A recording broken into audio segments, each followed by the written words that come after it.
You, my friends. So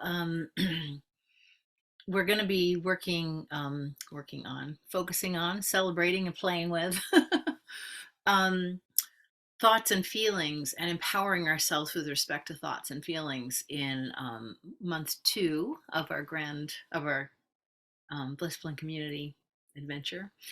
But I thought I'd get a jump on it because I just had a really interesting conversation with someone, and I just thought I'd share this with you all, and just as sort of a general view of all this. It's really important that we understand that we have far more efficacy and power to address what we're thinking and feeling in this moment than we almost ever uh, use. And this is a little illustration of that. So, what happens is something happens, right? Always something happens. Life is full of things happening, and things happen all the time. And then we have a conditioned response to that. Now, it could be any number of things, but we have a conditioned response to it, and it shows up as a thought about the situation, right? And the thought could be anything like, "Oh, I like this," or it could be, "Oh, I hate this," or it could be, "Shouldn't be like this," or it could be, "What am I going to do about this?" It could be, "I'm so dumb for letting this happen again." Or so we have a thought about it. And then what happens is every thought creates and kind of occurs simultaneously. It happens so fast you can't separate them, but they actually do have a causal relationship, generates a feeling response, right? And this happens all the time. Now, what often happens is if it's something that leads us down some path of like self recrimination or self frustration or overwhelm, or just leads into a crappy feeling, it's because the thought we're having is a very familiar thought that has kind of like an identity piece to it. Like it's not just a thought, but it's like it's who I am. So there's a little identity piece associated with it. So there's an identity piece associated with this thought, right? And because that's like I shouldn't be this way, or this always happens to me, or something that feels personal, like they shouldn't do this to me. And then because it's an identity piece, or because it's a vivid piece, we end up having a much bigger response to it. So now we're having a big feeling response to it, right? And because it's a big feeling response, it triggers a cascade of thoughts. Like many, many, many, many, many thoughts. Like, oh God, it's always this way. Why is it always this way? I can't believe I'm having to deal with this again. People shouldn't, blah, blah, blah. Like a cascade of thoughts. And one of the ways I often refer to this when I'm talking about myself is I can go from zero to homeless in 10 seconds. Because for me in the past, this would very often be associated with money fear, right? Like if I don't get out of the house more quickly, then I'll be late, then I'll lose my job, then I'll be homeless, so zero to homeless. And this would be like I spilled my coffee and now I have to deal with the coffee before I can leave the house, right? So, but this cascade of thoughts, just so many, so many, so many.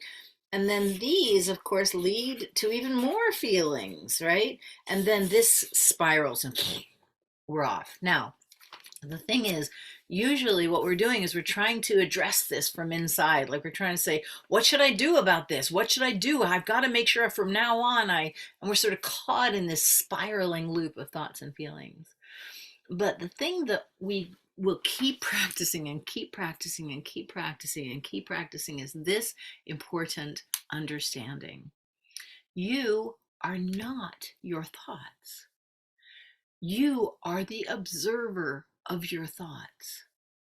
You are the observer of your thoughts. Your thoughts are conditioning. The thoughts that arise are just conditioned mind reacting to circumstances. And conditioned mind is essential. If you didn't have conditioned mind, you wouldn't be able to speak. You wouldn't be able to walk. You wouldn't be able to drive your car. You wouldn't be able to get anything done. Conditioning is essential to who we are and what we're capable of doing. But it is not us, it is a conditioned response. Like if I say to you, what are 7 6s? If you were trained in times tables like I was, 7 6s are 42. You just say it.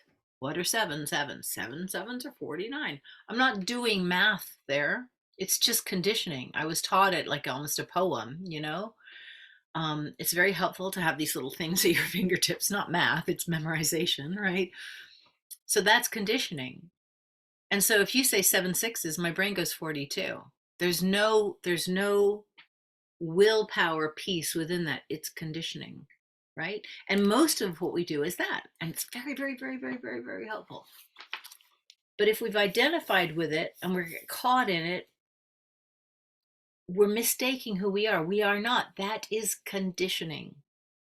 We are the observer right here, right now, of the thoughts and feelings. And so we can perceive ourselves as this kind of awareness, this awareness. In fact, I'm going to take it one step further. We are this awareness, which is like light, like seeing, but we are also a loving presence. So we're loving awareness. So here I'm going to make that more orangey. All right. So we are this loving awareness of this. And that means we have the capacity to notice this thought, to notice it. Ah, I see that's happening in a loving way. And little by little, we'll begin to say, oh, well, of course you think this thought. Remember when you were a kid, this used to happen all the time? And so, of course, you identify with this thought. Now, in this moment, we are not identified with the identified thought. We are identified with the awareness. We're saying, of course, it makes sense that you feel this way. It makes sense that you are having this reaction. Of course. Of course, we see our conditioning with loving awareness. As we do that, we begin to move into a relationship. We're not caught in here trying to figure it out from in here, but we're a broader awareness. Now, we can understand this at an intellectual level. All right, you might be getting it. You might be like, oh, yeah, I see, I get it. In order to actually embody it with respect to our difficult reactions, right? To have a chance to do this when you get caught in one of these spirals, you're actually going to have to practice embodying awareness of thoughts. And you got to do this when you aren't all jacked up. If you wait till you're all jacked up, forget about it. You will not be able to do it. Of course you won't. You'll be caught in, oh my God, I can't believe she did that. Oh, have all these hormonal stews happening, driving this reactivity. You won't be able to do it. So what we'll do is we're going to practice all kinds of ways of coming back to this loving awareness, which is who you really are, coming back to loving awareness in this moment, in this present moment. And so there are lots of ways. I'll share a ton of them in here too, but in the Blissipline community, they're going to be all kept in an orderly way, which will be much easier to access. So if you want to join us in there or you're already in there, great. Just know this is the plan for February to really get a handle on this. Okay. Ciao.